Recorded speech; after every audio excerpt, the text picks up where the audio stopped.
WhatsApp. De esta manera, pues me indican acá, en este caso, vamos a ubicar por acá.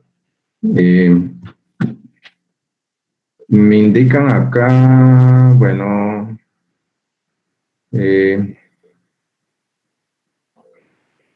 aquí me indican, disculpen, hay una denuncia específicamente en todas las clases.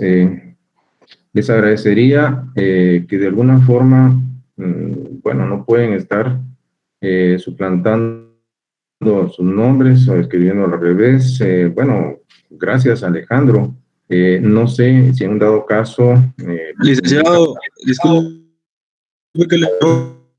Pero sí, adelante. el compañero que escribió eso es el que está suplantando, porque el verdadero Diego Alejandro soy yo, o sea, el que tiene la foto. Y si usted se da cuenta, él no tiene foto, y así fue en la otra clase. Solo para que quede confirmado que no soy yo. Le agradezco su información. Entonces, bueno, miren, aquí hay varias cuestiones que yo les voy a agradecer.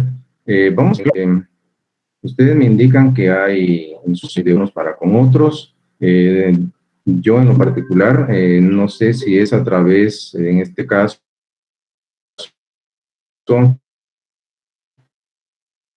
de chat o los teléfonos. Entonces, por favor,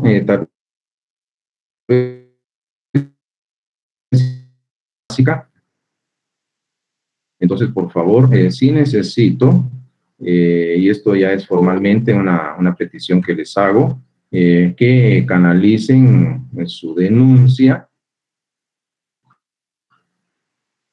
al correo electrónico institucional que desconocen y, por supuesto, generar situaciones. No sé si lo están haciendo a través de chats privados entre ustedes que se insultan. No he visto, pero también en lo particular, si es a través del chat, en todo caso, pues les agradecería. En primer lugar, me pueden, por supuesto, apoyar ustedes en esto. No sé desde cuándo se ha estado dando este problema, pero también les agradecería de que si es así y no les deja poner atención, pues en dado caso, pues me indican el nombre y en un momento dado la aplicación sería sacarlo de la sesión virtual. Pero tal vez les agradecería... El nombre sería Alejandro Diego, al que tendría que sacar. Vamos a ubicar acá, entonces déjenme una situación.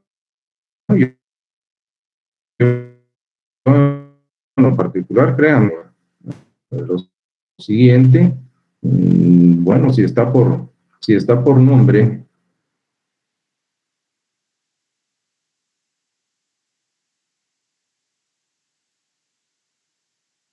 pues desconozco si salió, entonces, si se salió, me indica Melanie, entonces ya no está acá. ¿Me podrían corregir ustedes? Lo estaba buscando, después regresa y sigue. Bueno, en todo caso, bueno, yo les agradezco a ustedes honestamente pues sus quejas, sus malestares. Desconocía que esto estaba ocurriendo. Entonces, por favor, si dicen acá que es una persona ajena a la sección, entonces les voy a agradecer que ustedes me puedan apoyar en este contexto, porque tengo la atención y la explicación de la cátedra.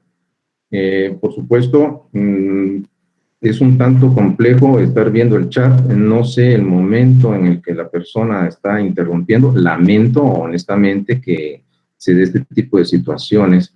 Entonces, este es un boicot que muchas veces se genera.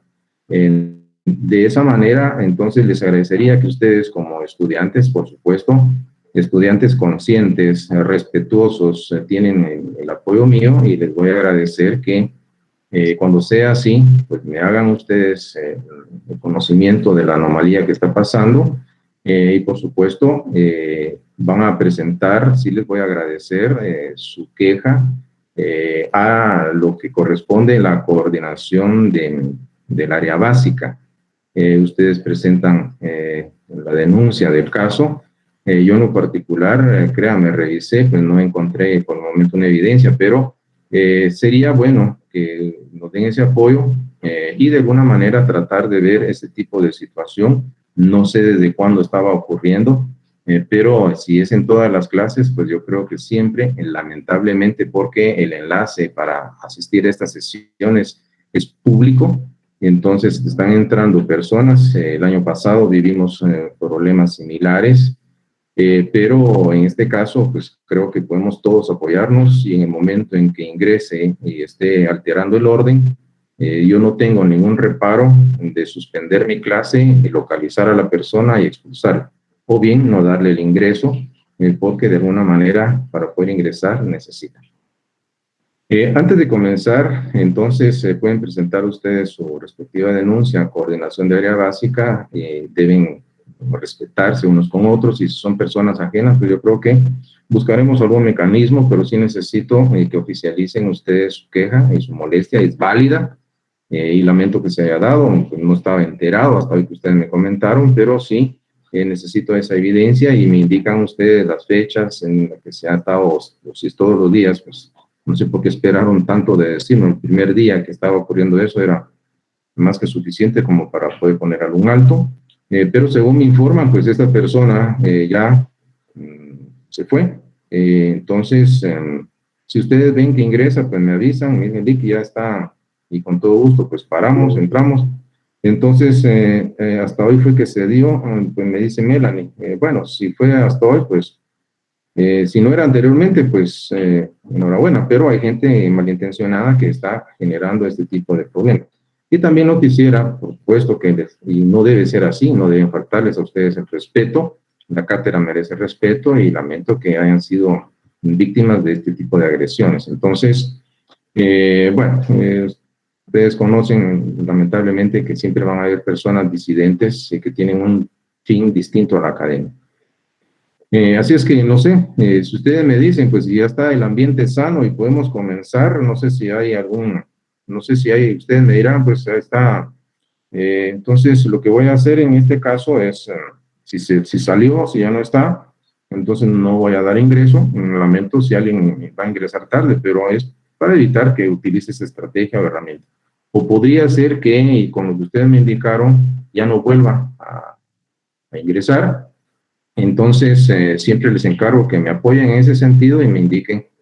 Si ingresan, pues me avisan. Yo lo que voy a hacer acá, lamentablemente, si alguien entra tarde, pues no voy a estar dando ingresos para evitar que se dé ese tipo de situaciones. Y, por supuesto, pueden cambiar el nombre, pueden suplantar cualquier nombre, y ese es un problema. Entonces, por acá, Carlos Alberto Arias Lara, pues requiere unirse a la llamada. Entonces, pues no sé si es esta persona o en un dado caso, miren, imagínense, pues justo no quiero que paguen por pecadores, pero hay personas que por trabajo pues no pueden ingresar y a mí me cuesta bastante. Yo escucho cuando estoy disertando el llamado, entonces sí les indicaría, pues vamos a admitir a Carlos Alberto, pero por favor, es por eso cuando yo escucho el timbre, estoy disertando, regreso, doy ingreso, cuesta estar viendo, a veces hay 2 o 3 personas, son admitidas e ingresan, entonces no puedo distraer el tiempo porque de ser así, pues se pierde la secuencia y espero que ustedes comprendan esa situación. Bueno, entonces, si el ambiente está despejado, pues ustedes me dicen, comenzamos libre de molestias y con todo caso, pues vamos a comenzar. Honestamente, pues lamento, pero sí, por favor, pueden... sí les encargo, manden su queja al correo institucional indicando esa situación y por supuesto si ustedes identifican con nombres porque a ustedes les consta y ven quién es, pues les agradecería que en esa formal denuncia pues ustedes me apoyen y se apoyen ustedes mismos para mantener el orden en la sesión. No me esperaba, no me imaginaba que eso estaba ocurriendo, pero siempre van a darse estos casos. Bueno, entonces, tengo 114 en este momento. Entonces, vamos a ver por acá. Me indican por acá, claro, yo tengo un registro de su chat, tengo registro de mensajes y les voy a agradecer, pues ya en su momento voy a estar revisándolos. Entonces, pero sí necesito, por supuesto, la colaboración de ustedes, tal y como lo están haciendo. Y si en este caso no están, ustedes detectan a los infiltrados, los que están boicoteando la clase, con todo gusto, pues serán expulsados. Bueno, comencemos. Gracias por sus informaciones y trabajemos. Bueno, vamos a ver, en todo caso, lo que les he preparado en esta tarde convulsionada, pero bueno, al final pues creo que podemos superar este tipo de problemas. Me indican que estamos viendo en nuestro texto que estamos desarrollando las fases o etapas del proceso legislativo. En este aspecto, vamos a recordar de que en las primeras etapas o fases, ya desarrollamos la fase 1 a lo interno del organismo legislativo. Hablamos de la iniciativa de ley, definición, quienes tienen, en este caso, esa potestad, en qué consiste la admisión, la discusión, la aprobación. Luego tenemos una segunda fase, que es al interno del organismo ejecutivo. Si esto es así, entonces vamos a determinar que esa segunda fase se abre de alguna manera específica porque, tal y como lo establece en nuestra Constitución Política, en el artículo 177, aprobado ese proyecto de ley, que ahora ya ha sido convertido en un decreto, entonces la Junta Directiva del Congreso de la República, en un plazo no mayor de 10 días, lo enviará al Ejecutivo para su sanción, promulgación y publicación. Entonces tenemos el fundamento legal de esa segunda fase que se da a lo interno del proceso legislativo. Ahora, lo que vamos a ver a continuación es que en ese proceso de creación de la norma jurídica ordinaria, pues entra, en este caso, un organismo de poder del Estado y que de alguna forma hemos de comentar algunos antecedentes. Podría venir la pregunta de ustedes y decir, y es válida la pregunta, si la potestad legislativa le corresponde al organismo legislativo, en nuestro caso el Congreso de la República, ¿por qué tiene que tener intervención, en este caso, el presidente de la República? Él es un administrador, ejerce funciones ejecutivas dentro del Estado. Y les podría dar la respuesta, es porque el origen de esa práctica es precisamente, y aquí pues, la Escuela Alemana de Derecho Público nos indica que es un resabio, esto es un rescoldo, es un recuerdo de un principio monárquico propio del siglo XIX. Por supuesto que he de aclarar que en esta práctica que anteriormente se daba, en donde ese visto bueno del rey, del monarca, que básicamente era como el preámbulo para poder ya declarar esa validez de las leyes, entonces se mantuvo y de alguna forma, claro, nuestro sistema no es monárquico, aunque algunos se creen reyes, pero no es una monarquía, es un sistema, en este caso es una república. Entonces, bajo ese contexto, se le da participación al presidente de la República como titular del organismo ejecutivo. En este aspecto, he de comentarles que cuando el presidente ha recibido ese decreto aprobado por el Congreso, entonces el presidente tiene dos caminos, tiene dos opciones. Nosotros le vamos a denominar a esas opciones o caminos alternativa positiva, integrada por lo que es la sanción, y la alternativa negativa, integrada por lo que es el veto. He de comentarles que esta palabra sanción, cuando nosotros tratamos de definir la sanción, lo primero que viene a nuestra mente es una acepción, sentido, significado, en el entendido de que cuando decimos va a sancionar es como pensar en una consecuencia que nos va a producir un perjuicio derivado de infracciones o incumplimientos a la norma. Pero en el ámbito legislativo, la sanción no tiene esa acepción o sentido. No es una consecuencia negativa derivada de infracciones, no hay castigo alguno, sino que la sanción como parte del proceso legislativo es entendida como aceptación. Noten que diferencia de la sanción como una consecuencia negativa, como derivado de infracción. Cuando dicen vas a ser sancionado, pues la primera reacción es, bueno, pero ¿yo qué he hecho? ¿He violado norma? No, o sea, entendemos muchas veces la sanción bajo esa acepción, pero acá en el proceso legislativo es distinto, porque sanción la vamos a identificar como aceptación. Bueno, si ya aclaré este punto, en esa opción o alternativa positiva que tiene el presidente, por supuesto, él puede optar por aceptar, por sancionar, pero también el presidente puede adoptar una alternativa negativa y es oponerse, no aceptar ese decreto aprobado por el Congreso. Y esa alternativa negativa es el veto, del cual vamos a platicar posteriormente. Pero volvamos a la sanción. Cuando la ley ha sido sancionada, va a tener validez, pero todavía no es aplicable. Y la pregunta sería, ¿por qué no es aplicable? Porque todavía faltan algunas etapas dentro de ese proceso legislativo. La ley, en este caso, tiene validez, pero no es aplicable. ¿Por qué? Porque faltan todavía algunos requisitos o formalidades que deben cumplirse en el proceso de creación de la norma jurídica. Bueno, entonces, si vamos a definir la sanción, pues vamos a encontrar diversidad de definiciones. Tienen una en pantalla, que se reduce a la aceptación de un proyecto de ley por parte del organismo ejecutivo. Esto lo que va a generar, pues básicamente, es como potestad el presidente, y he de comentarles algo, es una función específica que le corresponde al presidente de la República, que si bien es cierto, forma parte, es el titular, está en la cúspide del organismo ejecutivo, es una potestad presidencial. Entonces, el fundamento de la sanción está en el 177 y en el 183, inciso E, que establece una función específica del presidente de la República. ¿A quién le corresponde entonces esa potestad, que es la sanción? Es al presidente de la República. Entonces, hemos de distinguir que el organismo del cual forma parte el presidente y el sujeto titular o facultado o investido de sanción, que en este caso es el presidente de la República. Continuamos entonces dentro de la sanción. ¿Qué podría pasar acá?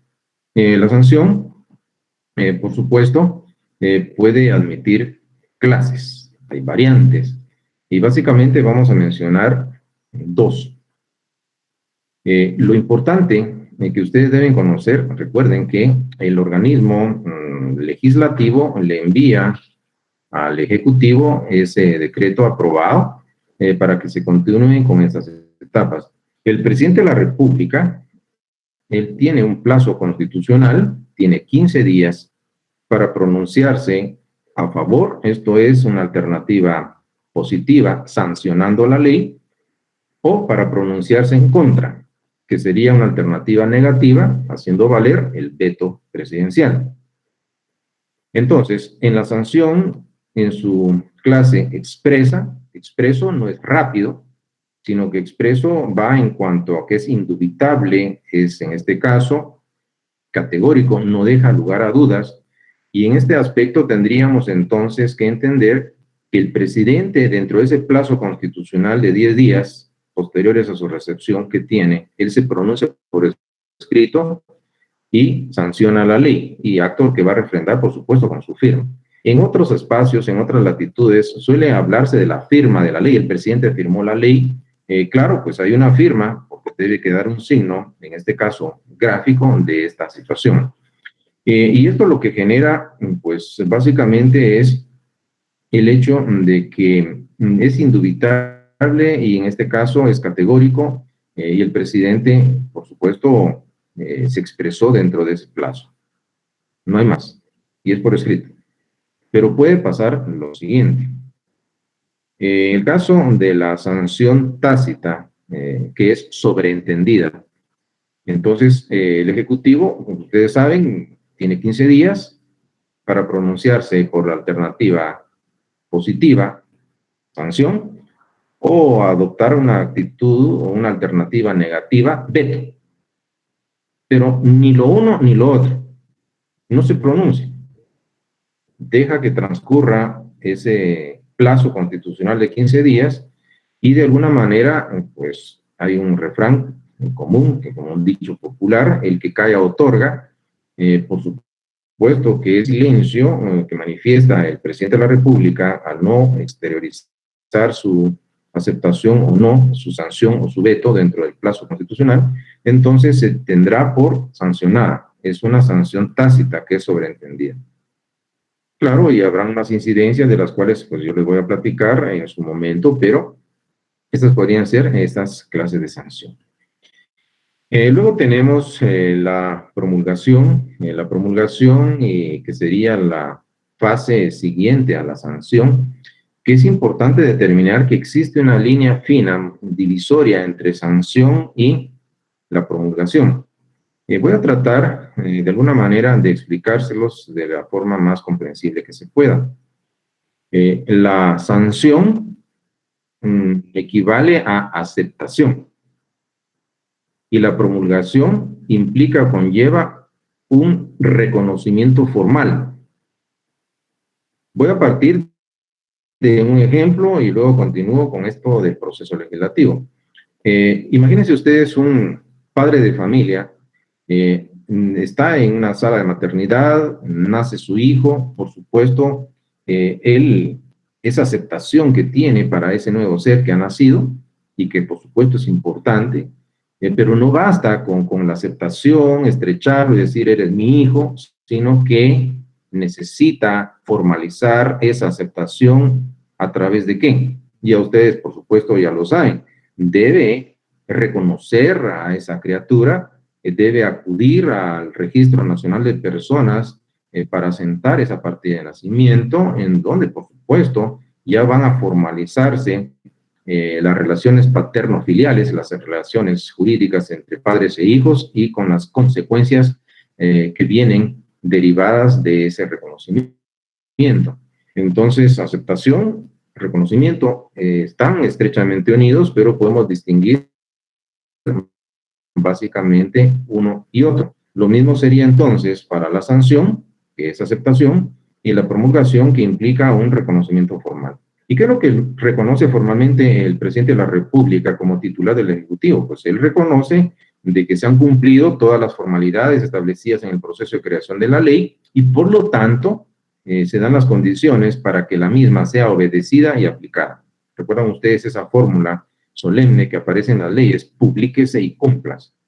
Pues básicamente estamos viendo que en eso consiste la promulgación. Continúo con ustedes, como lo hemos manifestado, como acto o reconocimiento formal, esto lo que genera, al haber sido establecidas las condiciones que las mismas fueron cumplidas, que forman parte del proceso de creación de la ley, entonces, estando aprobado conforme a derecho, se reconoce formalmente esa situación a través de la promulgación. Esto lo que le va a dar, por supuesto, es una eficacia externa ya a la ley y el efecto que según la doctrina jurídica se deriva de la promulgación es lo que se conoce como ad solemnitatis. Ese efecto ad solemnitatis de una ley hace referencia a esos términos latinos que implican que se han cumplido con todas las solemnidades establecidas en el proceso de creación de la ley. Si esto es así, entonces lo que vamos a establecer básicamente es algo que obligadamente se hace necesario dentro del proceso legislativo. Porque ustedes saben que desde que se preparó el anteproyecto de ley en la persona, organismo o institución ponente, en el momento en que lo somete a consideración, y que fue conocimiento exclusivo, por supuesto, de esas personas, organismos e instituciones que prepararon el anteproyecto y que ejercitaron la iniciativa de ley, ya ustedes saben quiénes tienen esa potestad constitucional, pues lo someten a consideración del Congreso, el Congreso se entera del contenido, Claro, pueden haber, y de hecho hay divulgación y pueden conocer el contenido de la iniciativa de ley. Ya ustedes hicieron esa labor y espero que la han hecho de investigación, de descargar una iniciativa, pero están a lo interno, pero no le dan un seguimiento de qué discutieron, qué es a favor, qué es en contra. Le pueden dar seguimiento, pero es complejo al interno del Congreso.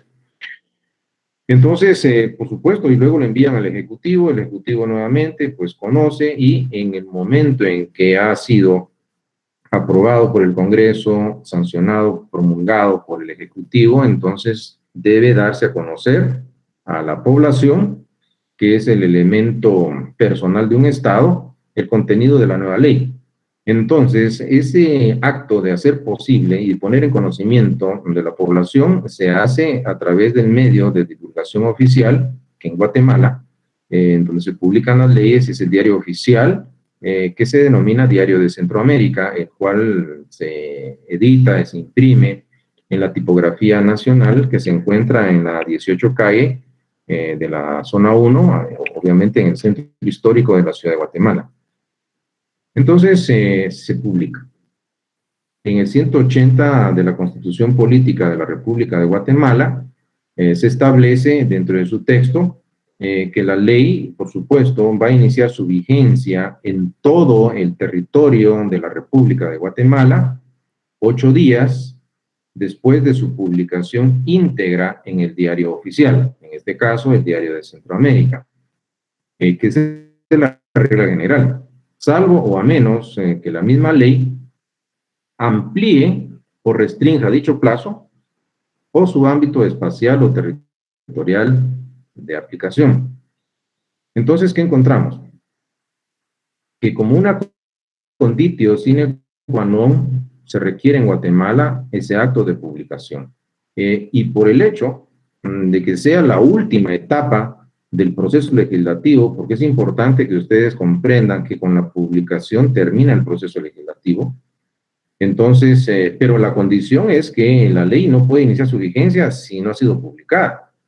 Entonces, a pesar de ser el último paso del proceso legislativo, no por ello es el menos importante. Entonces, si no se publica, no tiene efectos obligatorios, no tiene efectos vinculantes, no puede iniciar su vigencia. Y por eso es una conditio sine qua non, como les decía, el acto de la publicación. Hasta acá, por supuesto, estaríamos terminando el proceso legislativo. Un proceso legislativo que de alguna manera vamos a establecer nosotros, requiere en su última fase, pues que se haga de conocimiento público el contenido de una ley ya que ha sido aprobada, sancionada y promulgada. Entonces, y es esa condición indispensable como requisito para que las normas jurídicas que integran las leyes en Guatemala tengan efectos obligatorios, esto es, tengan efectos vinculantes. ¿Qué podríamos ir platicando? Pues varios aspectos. Aquí encontramos etapas de un proceso legislativo sin incidencia, podemos decir fases normales, un proceso que inició en la fase 1 al interno del Congreso de la República, en donde se promueve una iniciativa de ley, la misma fue admitida, hubo discusión, hubo aprobación, y luego se envía al Ejecutivo, se abre la fase 2, el Ejecutivo sanciona, después acepta, el Ejecutivo, en el caso del presidente de la República, promulga un reconocimiento formal y, por supuesto, ordena que se haga de conocimiento público a través de la publicación, pues no hay ningún problema, y ahí estaríamos viendo etapas sin ninguna incidencia que se pueden dar dentro de un proceso legislativo, porque es acá en donde termina el mismo. Pero lo que viene a continuación son aspectos incidentales que podrían darse dentro del proceso legislativo. Tiene relación con el mismo, sí, pero no vayan a confundir en un momento dado o creer que de alguna manera necesariamente todas estas etapas o aspectos necesariamente deben darse dentro del denominado proceso legislativo. Bueno, entonces vamos a platicar y por el orden de presentación, pues comencemos con la vacatio legis. Algunos hablan de diversos términos, vocatio legis, pero vamos a platicar en este caso de lo siguiente. En el caso de la publicación, que es la última etapa en donde pues, vamos a establecer el conocimiento que se da de ese texto recientemente aprobado, sancionado y promulgado. Noten que hay dos fechas, se constituyen en dos momentos distintos. Una fecha va a ser la fecha en que ha sido publicada la ley y la otra es la fecha en que la misma inicia su vigencia. Esto es, inicia su fuerza obligatoria. En esos dos periodos o dos fechas, fecha de publicación y fecha de inicio de la vigencia, hay un lapso, autores, pues vacatio legis, otros hablan de la vocatio legis, pero en este caso lo interesante es la finalidad que tiene ese periodo. Y se recuerdan el 180 de la Constitución, cuando empieza la vigencia de la ley en Guatemala, en todo el territorio de la República, 8 días después de su publicación íntegra en el diario oficial. Esa es la regla general. ¿Qué significa publicación íntegra? Es total. Podría ser que el texto de una ley sea extenso y se realicen una o dos, bueno, dos o más publicaciones. No es lo más común o corriente, pero podría darse el caso de que por el tamaño, el texto que tiene la ley, un día publiquen una parte, al día siguiente otra y al tercer día la otra parte, hasta que íntegramente, esto es totalmente, esté publicada toda la ley, hasta ese momento inicia o corre la vacatio legis. ¿Qué significa esto? Esto significa entonces que debe estar totalmente publicada la ley. Y a partir de ahí, nuestra Constitución Política en el 180 nos dice que la regla general, porque hay excepciones, serán 8 días. 8 días que median entre la fecha de publicación íntegra o total y la fecha de inicio de la vigencia. Ese lapso de tiempo es la vacatio legis. La vacatio legis es el periodo, el lapso de tiempo que media entre esas dos fechas. Y ustedes se preguntarán, bueno, pero ¿cuál es el objetivo de esta vacatio legis? Que de alguna manera lo que nos está dando, por supuesto, es la posibilidad a nosotros, como imperados por los preceptos jurídicos, de tener un tiempo suficiente para conocer el contenido de una ley. Esa es la finalidad de la vacatio legis, que darnos un tiempo prudencial, porque a la mayoría, pues, la mayoría desconocemos qué pudo haberse aprobado y necesitamos, pues, conocer el texto de la nueva ley para establecer cuáles son los derechos y cuáles son las obligaciones que se han generado. Entonces, es un tiempo prudencial. Claro, como reflexión importante, les podría decir que inclusive, aunque parezca contradictorio, pues en países como el nuestro, que tienen altos grados de analfabetismo, ni siquiera un analfabeta puede alegar en su defensa ignorancia de la ley, porque basta con que nosotros establezcamos, hay principios generales del derecho, en el caso de la ley del organismo judicial, por ejemplo, en la Constitución Política se habla del imperio de la ley, se extiende sobre todos, nadie es superior a la ley, la misma ley del organismo judicial nos dice que contra la observancia de la ley no cabe alegar, esto es, no podemos invocar en nuestra defensa ignorancia, desuso, costumbre o práctica en contrario. Y obviamente, pues ni siquiera las personas que dentro de la población nuestra, pues sean analfabetas, ellos no pueden alegar ignorancia de la ley. Porque hay un dispositivo importante que nos dice que nosotros debemos y tenemos la obligación como deber jurídico de conocer las leyes. Claro, no es así. Sin embargo, ahí está, como una contradicción en un país altamente, con altos índices de analfabetismo, ni siquiera se puede invocar ignorancia de ley. Bueno, habría muchos aspectos que platicar de este aspecto, pero vamos a continuar acá. Ahí está la vacatio legis, ya ustedes saben en qué consiste. Luego aparece la vigencia. En el caso de la vigencia, por supuesto, esto ya no forma parte de un proceso legislativo. Claro, hay que hablar de la misma y esto lo vamos a ver en el próximo semestre cuando desarrollemos los temas relacionados con los problemas de técnica jurídica. La vigencia de una ley pues al igual que en el caso del ser humano, la vida del ser humano, pues hay un periodo de tiempo. Claro, la vigencia, en este caso, si hacemos la comparación con la vida que tenemos los seres humanos o los seres vivos, nosotros como seres vivientes, seres vivos, tenemos, por supuesto, hay un proceso previo de gestación, hay un nacimiento, hay una muerte, y ese nacimiento y esa muerte determina la vida de una persona. Claro, hay un proceso previo donde se está forjando ese nuevo ser, un proceso de gestación. Los seres humanos, pues tenemos el inicio y tenemos el fin, el nacimiento y muerte. Las leyes, por supuesto, no tienen vida. Las leyes tienen vigencia. Hay un proceso previo, es el proceso legislativo, pero el inicio de la vigencia, esto es de la obligatoriedad de una ley, pues está determinado por una fecha y también hay una fecha en que la ley pierde vigencia.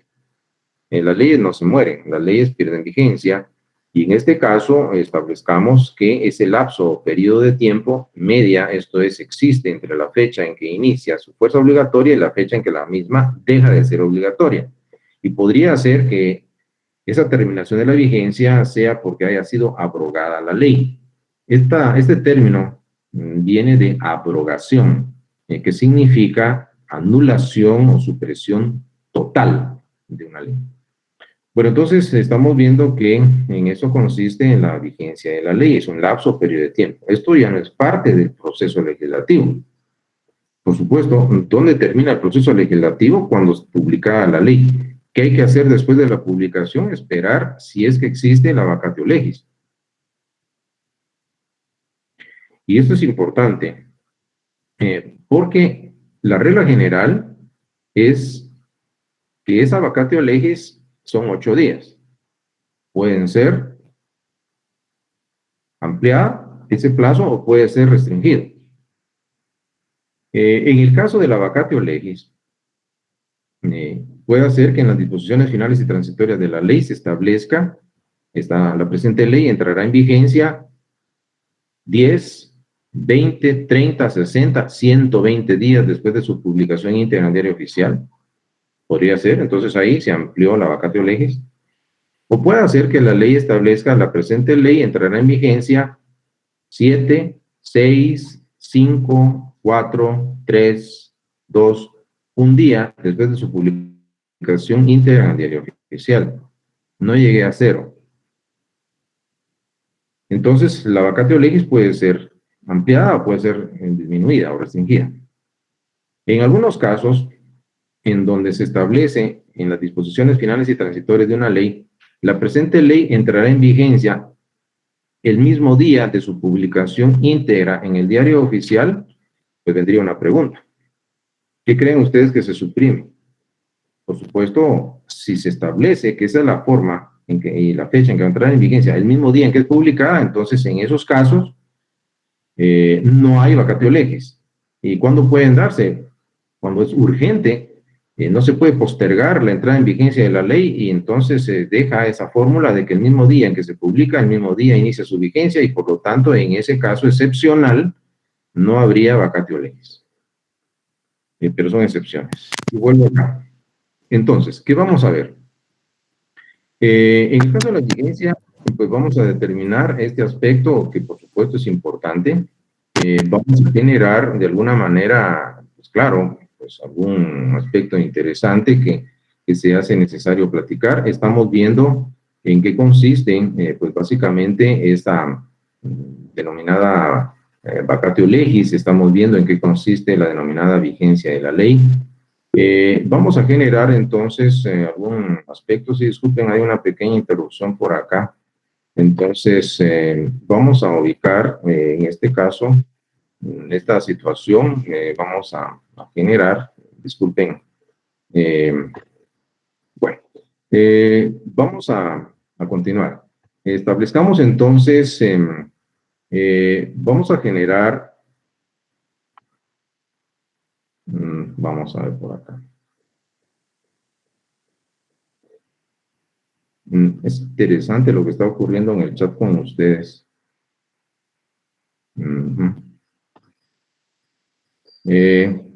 Bueno, no me estaba dando cuenta en qué están haciendo ustedes. Voy a hacer una cosa, disculpen. Creo que se hace necesario con ustedes inhabilitar el chat. Bueno, disculpen, regreso acá.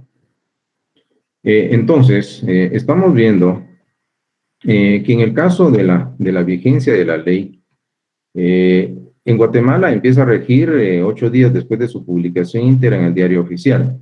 Entonces, lo que vamos a encontrar acá es la posibilidad de ampliar o restringir ese ámbito territorial de aplicación. Puede ser, en este caso, que la ley vaya a regular única y exclusivamente a un departamento y por eso puede restringirse ese ámbito territorial de aplicación. Podría ser que la ley indique que va a tener aplicación únicamente en el departamento paradisíaco, por supuesto, de Petén, y por lo tanto esto genera de alguna forma este tipo de posible reducción de su ámbito territorial de aplicación. Luego establezcamos algo importante que es interesante y es los sistemas de iniciación de la vigencia. Estos sistemas de iniciación de la vigencia, pues básicamente lo que están haciendo es establecer el momento en el cual se inicia a la fuerza obligatoria, el momento en que inicia a tener o principian los efectos vinculantes. Se dan básicamente en la historia dos sistemas. Estos son sistemas de iniciación de vigencia de la ley. El sistema sucesivo y el sistema sincrónico. En el caso del sistema sucesivo, se toma en consideración la razón, en este caso, de la distancia, y les voy a comentar algunos antecedentes al respecto. Pero antes de continuar, solo voy a hacer un pequeño paréntesis. Vamos a ver por acá. Bueno, dada la situación, vamos a ubicar acá, que ustedes tienen por acá.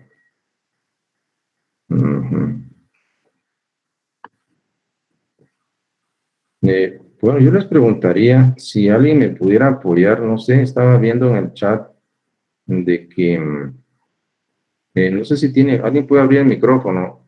¿Creen ustedes que podemos continuar dando la clase o la suspendo acá? No sé qué está pasando con las personas en el chat.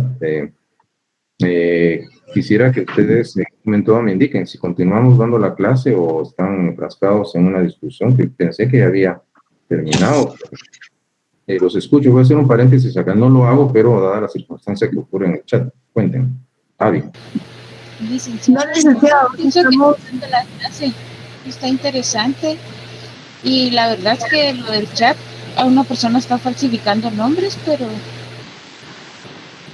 ya lo cerró usted, no creo problema con eso. Sí, fíjense que en este caso tal vez sí les agradecería si alguien pudiera intentar escribir un chat. Quiero ver si está funcionando la inhabilitación y me dicen si pueden mandar chat, solo con una persona. Si está deshabilitado, licenciado. Así está. Pregunto, ¿creen ustedes que con hacer esto podemos resolver en algo el problema? Sí. Sí. Sí, licenciado. ¿Saben qué es lo que yo lamento? Que no voy a poder ver sus preguntas. Entonces, miren, por esta vez lo voy a dejar así, porque se estaba viendo ese tipo de situaciones, y claro, pues no me había dado cuenta que vaya que tenían ustedes, había una discusión enorme en este aspecto, pero sí, yo creo que de alguna manera vamos a generar alguna regla. Miren, es la primera vez que yo les comento está ocurriendo esta situación, y claro, pues todos merecen respeto, pero es una aula universitaria, están estudiando derecho, se supone que es para respetar a las demás personas. Entonces, créanme, nunca me imaginé, yo estaba disertando la clase, pero estaba viendo que estaba una discusión que no tiene ningún sentido. Entonces, lo que a mí me queda acá Mientras esa situación no se mejore, por supuesto, pues con el perdón de todo, pues voy a tener que deshabilitar el chat, porque a mí me sirve como una herramienta. Ustedes dejan sus preguntas, yo les contesto, pero no sé, pareciera ser que todavía hay alguien al interno de la sesión generando conflicto. Si a ustedes les parece, hay dos cosas: lo sacamos en este momento, pues me indican quién es y va para afuera, o bien pues continúo con el chat deshabilitado y pues se resuelve de esa manera el problema. No es lo ideal, por supuesto, porque somos personas adultas, estamos en nivel universitario, pero se da cada cosa que hay que vivir. Así es que les pregunto, pues, si hay alguien que alteró el orden, pues en este momento para afuera. No se les sabría decir, licenciado, porque la persona, como ha estado cambiando nombres recurrentemente, no es una persona en específico, y la persona que tenga en este caso el habilitar este sistema de desactivar el chat sería muy bueno de a partir de ahora en adelante. Y la persona que tenga dudas, que lo escriba en una hoja de papel, y al finalizar su clase, usted ya habilita el chat, o la persona que lo quiera decir con el micrófono encendido, pues que lo diga, pero mejor, si es de comunicarle algo, que la persona abra el micrófono o hasta el final de la clase. Bueno, les agradezco su sugerencia, pues vamos a buscar algún mecanismo para poderlo generar, y por supuesto, pues bienvenidos sean todos ustedes. Y lamento, disculpen tener que interrumpir una sesión académica, pues para decirles, pues, claro, una discusión en chat. Yo estaba disertando y no me imaginaba lo que estaba ocurriendo, pero sí lamento que esto se esté dando. Los únicos afectados, por supuesto, que van a ser los estudiantes, porque quienes son realmente estudiantes. Entonces, por favor, pues mil disculpas. La mayoría, la gran mayoría, y va a ser un porcentaje alto, han sido muy respetuosos, pero siempre se dan este tipo de situaciones, y creo que voy a tener que también comunicar a las autoridades, y ustedes también apoyen en esto, porque se tienen que buscar algunos mecanismos para evitar este tipo de boicots. Hay gente que no está interesada en la academia, tiene un fin distinto a la academia, y pues, lamentablemente pues tenemos que vivir algunas situaciones incómodas, pero vamos a buscar mecanismos de corrección. Entonces, si ustedes ven inhabilitado el chat, es porque yo lo hice. Claro, imagínense, no les voy a recortar herramientas que ustedes tienen, pero si están dando mal uso, pues posiblemente en un futuro inmediato pues podamos habilitarlo, pero no tengo el control específico sobre este tipo de situaciones. Entonces se distrae uno, la secuencia de exposición, y claro, pues es tiempo importante, pero bajo estos términos, pues voy a continuar. Espero que esto no se repita, puesto para evitar este tipo de situaciones que se están generando con esta sección.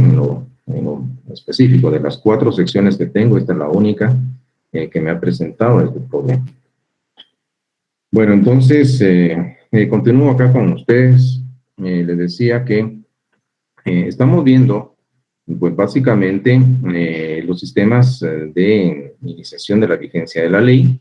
Es importante establecer o determinar que sobre el tema de la iniciación de la vigencia se establecen básicamente en 2 posiciones doctrinarias que nos indican en qué momento una ley va a tener fuerza obligatoria. Una ley inicia su vigencia.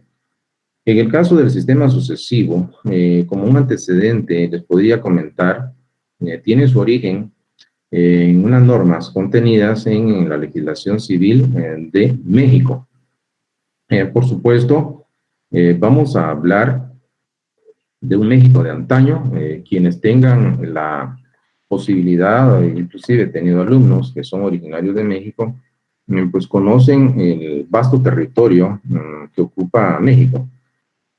Hablemos de un México de antaño, un México en donde no estaban desarrolladas los medios de comunicación o de transporte modernos. Ustedes saben que por su forma político-administrativa, México es un estado federal, es una federación de estados. Claro, vamos a mencionar que hay, entre otras, pues 2 tipos de disposiciones o leyes: unas leyes que son federales, aplicables en la totalidad de los estados que integran la República, y hay leyes estatales que son exclusivamente aplicables en los estados que las han promulgado. Y por supuesto, En el caso del sistema sucesivo, en un México de antaño, sin la infraestructura en transporte, en comunicación, imagínense ustedes en el momento en que se publicaba una ley en la República, en la capital de la República, una ley federal, de aquí a que se enteraran en los estados más alejados, pues pasaba mucho tiempo. Entonces se idearon una manera o forma de superar esta situación, una situación eminentemente por sentido común, a más distancia, más tiempo. Entonces crearon un sistema escalonado de vacatio legis, en donde, por supuesto, a determinada cantidad de territorio le fueron agregando más tiempo. Esa unidad de medida territorial se le iban adicionando más días para la entrada en vigencia, en el sentido de que la ley empezaba por espacios de una manera parcial o sucesiva a entrar en vigencia hasta que cubría la totalidad del territorio de la República Mexicana. Y ese es el antecedente del por qué se habló del sistema sucesivo. Por supuesto, México ahora cuenta con modernos sistemas de comunicación, de transporte. Entonces, pero es interesante platicar del origen de este sistema que se conoce como sistema sucesivo. Luego está el sistema sincrónico. Y el sistema sincrónico, pues simple y sencillamente fija una sola fecha, un solo momento para la entrada en vigencia de la ley. Por supuesto, ustedes ven acá que en nuestra Constitución Política, en el artículo 180, pues establece pues, básicamente el momento de entrada en vigencia de la ley. Y acá vemos, en este caso, de que ese artículo 180, cuyo texto les presento en pantalla, nos está indicando que en la ley va a entrar, por supuesto, se fija una vacatio legis, que en regla general son 8 días, pueden ser más o pueden ser menos, pero entra en vigencia en un mismo momento, en todo el territorio de la República, o bien, si es así, si se está restringido su ámbito territorial de aplicación, pues serán algún departamento o algunos departamentos, pero es una misma fecha. Entonces, la pregunta y la respuesta, por supuesto, a la misma, en cuanto a cuál es el sistema de iniciación de vigencia de la ley que se sigue en Guatemala, pues es el sincrónico, es una sola fecha. ¿Qué podríamos platicar en torno a este tema de la vigencia de la ley? Pues podemos platicar, pues básicamente, de lo siguiente. Y no está en un momento dado de más, pues comentarles, existe lo que se denomina clases o formas de vigencia de la ley. Hay dos tipos o clases o formas de vigencia de la ley, una que se denomina vigencia determinada y otra que se denomina vigencia indeterminada. Las leyes cuya vigencia es determinada tienen carácter temporal y las leyes cuya vigencia es indeterminada pues tienen un carácter permanente. ¿En qué consiste la primera clase o forma de vigencia denominada determinada? Pues las leyes cuya vigencia es determinada serán aquellas leyes en donde anticipadamente se ha establecido dos fechas, se han establecido dos momentos. Se sabe el momento mismo en que inicia la vigencia de una ley y el momento en que la misma va a perder vigencia.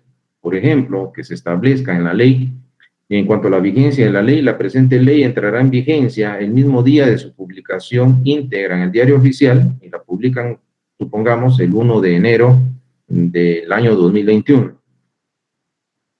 Y la misma terminará su vigencia el 31 de diciembre del año 2021.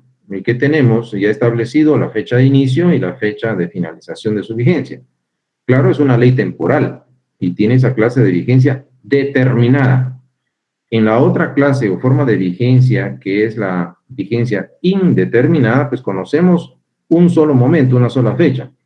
Se establece, en este caso, la presente ley entrará en vigencia el mismo día de su publicación íntegra en el diario oficial, la publican el 1 de enero del año 2021, pero no se especifica la fecha en que va a terminar la vigencia. Entonces, estas leyes tienen un carácter permanente. Permanente no es sinónimo de eterno. Eternas las leyes naturales.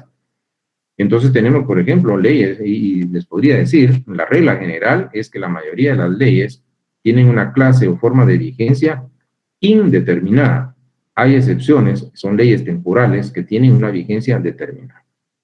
Bueno, sobre este tema pues vamos a volver a platicar y ustedes se recordarán bien Espero que sí. En el próximo semestre, cuando veamos en los problemas de técnica jurídica, que son los problemas que se suscitan derivada de la aplicación del derecho a casos concretos, pues vamos a ver la determinación de la vigencia de la ley. Bueno, entonces este es un aspecto que tendría que platicar. Ahora, ya hemos visto la vacatio legis, ya hemos visto la vigencia, pero aparece otra opción que se constituye en alternativa que el presidente de la República tiene al momento de haber recibido ese decreto previamente aprobado por el Congreso. Es la alternativa negativa. Es importante dejar en claro que el veto no es una fase normal, en este caso dentro del proceso legislativo.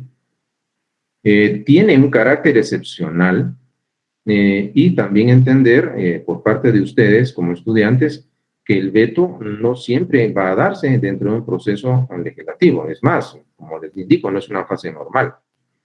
Porque el veto básicamente implica que el presidente de la República, por supuesto, previo acuerdo tomado en Consejo de Ministros, se opone a sancionar la ley y va a ejercer su derecho de veto. Entonces, se dice que es muy peculiar ese procedimiento en el proceso legislativo. Claro, he de comentarles, y ustedes se preguntarán, bueno, pero ¿por qué el presidente va a oponerse a sancionar? ¿Por qué el presidente va a vetar? Tenemos dos respuestas al por qué la oposición que puede manifestar el presidente de la República cuando está vetando. Teóricamente, la finalidad del veto es corregir defectos de la labor legislativa. Corregir. Aquí hago un paréntesis. Corregir. Imagínense ustedes cuántos filtros creen ustedes que han pasado en ese proceso de creación de la ley. Voy a mencionar algunos.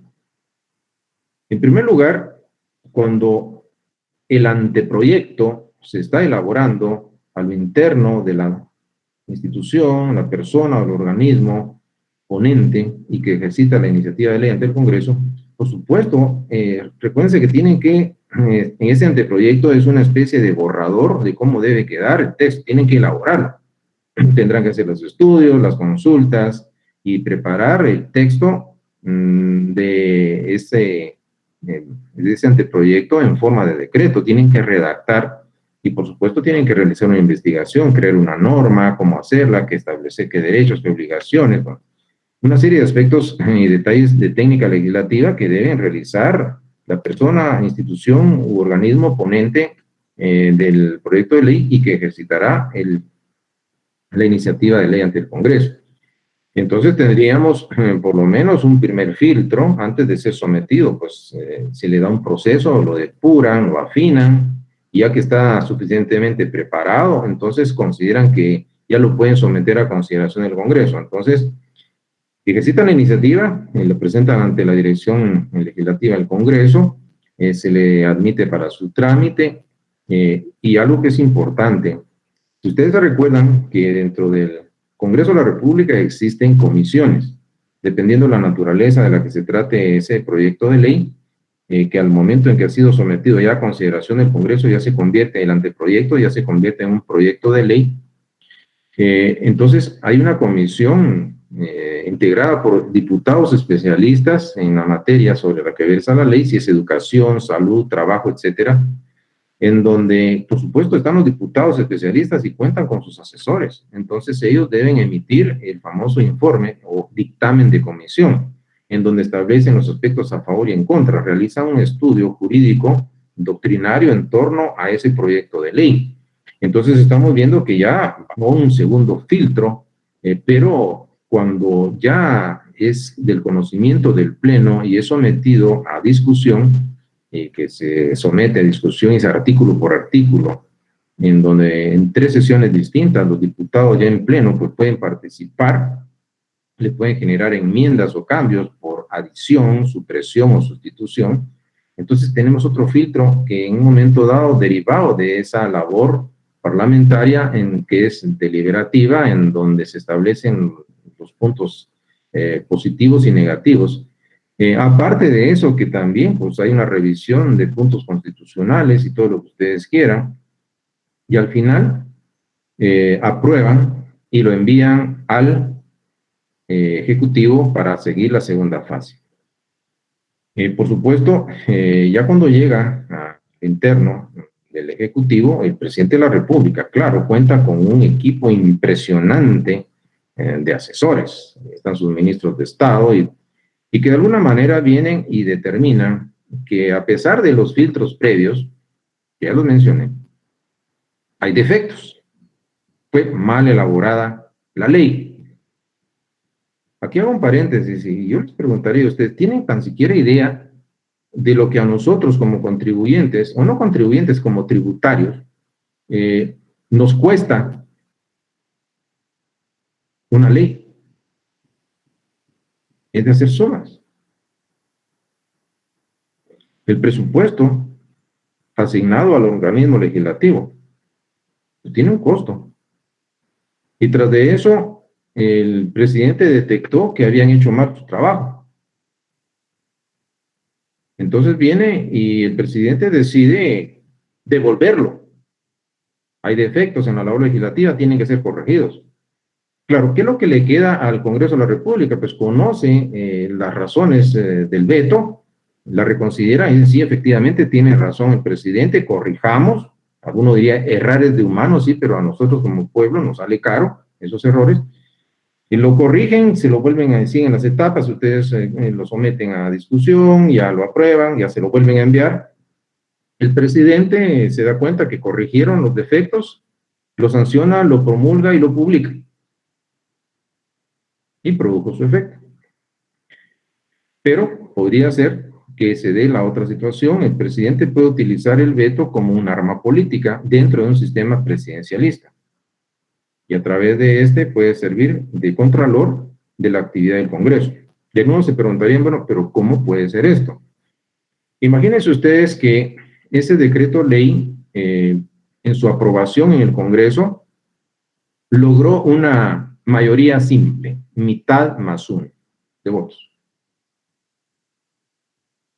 Y con el mínimo que se requiere, pasó, en este caso fue aprobado y se lo enviaron al Ejecutivo. Pero el presidente sabe que para rechazar el veto van a necesitar una mayoría calificada. Y ya no va a ser la mitad más uno, sino que va a ser 2/3 partes, estamos hablando de 2/3 del total de miembros que integran el Pleno del Congreso. Imagínense ustedes, si esa ley fue aprobada con mitad más uno, ahora necesitan 2/3 partes. Necesitan, en otras palabras, más votos, y el presidente lo sabe. Y si, obviamente, para revertir o rechazar el veto del presidente, si no se logra esa mayoría calificada, pues el veto produce el efecto que se pretendía, y es que hasta ahí llega el proceso legislativo, no nace a la vida jurídica la ley, porque fue vetada. Ahora, continúo acá. El veto, como han visto, es un privilegio de carácter político. El ordenamiento constitucional se lo otorga al presidente de la República. ¿Para qué? Pues para manifestar esa oposición. Recuerden ustedes que no está subordinado al otro poder del Estado.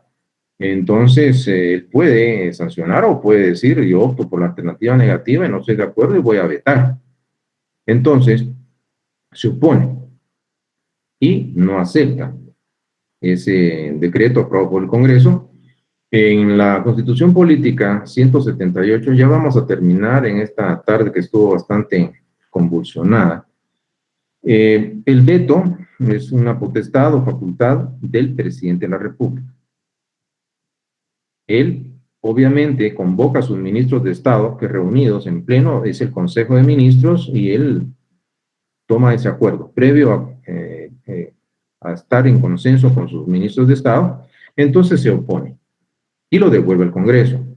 Le establece cuáles son las observaciones de esa negativa que implica el veto, y el presidente tiene 15 días para poderse pronunciar sancionándolo o bien vetándolo. Y aquí en este caso opta por vetar. Dentro de los 15 días también el presidente, yo les comentaba, se recuerdan la sanción tácita. El presidente puede ser que no sancione o puede ser que dentro de los 15 días tampoco vete la ley. ¿Y qué ocurre? Deja pasar el plazo constitucional. Entonces, si el Ejecutivo no lo hiciera así, deja pasar los 15 días sin sancionar o sin vetar, El proyecto se tendrá por sancionado, y aquí hay una sanción tácita, y deberá promulgarse como ley de la República, pero notenlo, por parte del Congreso. No lo hizo el presidente, entonces lo hace el Congreso. El Congreso asume esa potestad, y dentro de los 8 días siguientes es el que ordena que se promulgue y, por supuesto, que se publique, cuando hay sanción tácita. Bueno, entonces, ¿qué tendríamos acá? Para ir culminando este aspecto, el veto es una potestad presidencial. Previo acuerdo tomado en Consejo de Ministros, el presidente se opone a no aprobar, no acepta, no va a sancionar la ley, y son 15 días el plazo constitucional que tiene para desarrollar esa alternativa negativa. Y también es importante mencionar que las leyes no podrán ser vetadas parcialmente. ¿Qué significa esto último? Esto significa que pueda ser, imagínense que la ley cuente con un articulado, 100 artículos, y podría ser que en 99 artículos el presidente está de acuerdo, pero hay un solo artículo en el que no está de acuerdo el presidente. El presidente no puede venir y decir, voy a sancionar 99 artículos y voy a vetar uno. Aquí es, como dice el refrán popular, todo o nada. Entonces viene el presidente y con un solo artículo en que esté en desacuerdo debe vetar toda la ley. Y se la regresa al Congreso de la República. Bueno, entonces ustedes dirán, ¿qué poder el que tiene el presidente? Claro, es una potestad, es un privilegio, pero viene la institución denominada primacía legislativa. Ustedes pueden consultar cuál es el significado de la palabra primacía, pero van a ver ustedes una superioridad. Con el objeto de balancear el privilegio del veto presidencial, el ordenamiento constitucional guatemalteco creó la figura denominada primacía legislativa. Esta se la confirió al Poder Legislativo. ¿Para qué? Para rechazar el veto, para oponerse al veto del presidente, para que el Congreso de la República, ojo, asuma las funciones de promulgación y publicación. Noten que se va a atribuir al Congreso esas funciones, siempre que se llene, por supuesto, un requisito indispensable, y es que cuente con una mayoría calificada. No es una mayoría simple, mitad más uno, es una mayoría calificada, que implica que del Pleno de diputados que integran el Congreso se necesitan 2/3 partes para poder rechazar el veto. ¿Qué ocurre entonces? El procedimiento: el presidente vetó, se lo devuelve al Congreso. La Junta Directiva del Congreso debe hacerlo del conocimiento del Pleno de Diputados. El Pleno es el máximo órgano de dirección del organismo legislativo, integrado por la totalidad de diputados.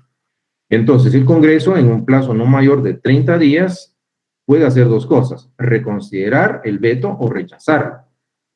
Si opta por la primera opción, reconsiderarlo, diría sí, efectivamente, el presidente de la República tiene razón, cometimos errores de humano y todo aquello que justifique, claro.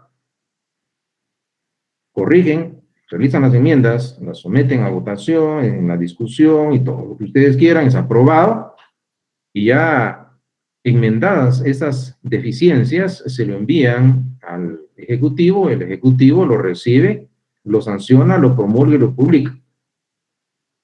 Pero podría pasar de que no estén de acuerdo con el veto del presidente y lo rechazan. Si no son aceptadas las razones del veto, entonces, y el Congreso logra una mayoría calificada, 2/3 partes, entonces ellos pueden rechazar el veto del presidente. Entonces, se logra esa mayoría, se lo vuelven a enviar al Ejecutivo, y noten algo, el texto constitucional, y ya voy a terminar porque han de estar agotados ustedes, pero necesito terminar estas ideas centrales. El Congreso se lo envió al presidente, él deberá obligadamente, noten esto, no bastó que dijera deberá, sino que aparte enfatizan ese carácter que tiene, por supuesto, es deberá obligadamente que hacer el presidente: sancionar, promulgar y por supuesto va a publicar ese decreto. Dentro de los 8 días siguientes de haberlo recibido, hasta plazo le fijan al presidente para hacerlo. Pero como no existe una subordinación entre los poderes del Estado, el presidente dice no lo hago. ¿Entienden esto? A pesar de que fue rechazado con 2/3 partes, el presidente no sanciona, no promulga dentro de ese plazo perentorio de 8 días que le da la misma Constitución. Si no lo hace el presidente de la República, entonces vean el último párrafo de este texto. Dice, la Junta Directiva del Congreso ordenará su publicación. De una vez se ordena por parte de la Junta Directiva del Congreso que se pueda publicado en un plazo que no excederá de 3 días. ¿Para qué? Para que esta surta efecto como ley de la República. Sin el consentimiento, sin la sanción o promulgación del presidente de la República, es el Congreso, a través de la Junta Directiva, el que ordena si el presidente no lo hace. Al final viene la pregunta, ¿y cuál fue el criterio que prevaleció en este proceso? Pues fue el criterio del organismo legislativo. Y a esto es a lo que se le denomina primacía legislativa. Para finalizar, entonces, resumimos, es una potestad, le corresponde al organismo legislativo rechazar el veto y asume, en este caso, el organismo legislativo las funciones de promulgación y publicación. Se requieren de una mayoría calificada. El procedimiento, pues ya saben, está en el 179, son 30 días, el organismo deberá sancionar si es rechazado dentro de los 8 días, y si no lo hiciere, la Junta Directiva del Congreso ordenará su publicación en un plazo que no exceda de 3 días. Y esta es la institución conocida como la primacía legislativa. Bueno, entonces, en esta tarde que fue bastante accidentada, pues voy a dejar hasta acá. Mil disculpas, pero obviamente son aspectos que escapan a mi buena voluntad y espero que en la próxima sesión pues sean corregidos los problemas que se tuvieron. Así es de que si alguien tiene algo que comentar, porque ahorita está inhabilitado el chat, lamento tener que hacerlo, pero estaban dándole a algunas personas o alguna persona mal uso, entonces no tiene que llegar a ese extremo. Entonces, si alguien quiere participar, pues los escucho y en la próxima sesión pues continuamos con el tema. Si no hay participación, entonces, ¿qué me resta? Pues más que agradecer su atención y, por supuesto, que ustedes se organicen, que busquen la manera de apoyarnos a nosotros, apoyarse entre ustedes cuando se den faltas al orden y podemos desarrollar un tema y una cátedra universitaria, por supuesto. Mil disculpas, pero estos aspectos son lamentablemente incidentales, pero pueden ocurrir. Pero mi respeto para con ustedes, sí. Tienen todo mi apoyo. Si alguien quiere participar, pues puede habilitar su micrófono y si no, pues no me resta más que agradecer su paciencia. Les deseo éxitos y nos vemos en una próxima oportunidad y espero ya libre de toda perturbación o intromisión de personas con oscuros intereses académicos. Bueno, entonces lo dejamos acá. Les deseo feliz tarde. Nos vemos en la próxima y gracias por su atención.